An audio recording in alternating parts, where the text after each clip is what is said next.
Salutare și bine v-am găsit la un nou tutorial din Minecraft. Ce faceți când aveți nevoie de zăpadă? Mergeți în căutarea ei? Am eu o idee mai bună.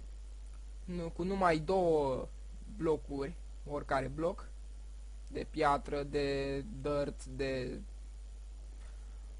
lemn sau stone slab, sandstone slab, jumătate din fiecare bloc, și cu două blocuri de zăpadă și cu un dovleac veți putea face o mașină de făcut bulgări de zăpadă. Va fi necesar un colț de perete, da? Puneți cele două blocuri în acest fel, să rămână în mijloc un pătrat. Cele două blocuri de zăpadă le puneți unul de desubt și unul deasupra. Și ultimul lucru, dovleacul, îl puneți deasupra. Și ați format un snow golem.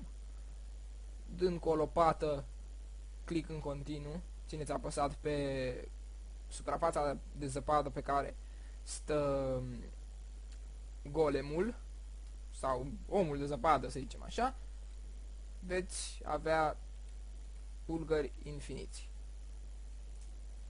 Puteți să-i dați și drumul dacă vreți, și în urma lui va lăsa un strat de zăpadă.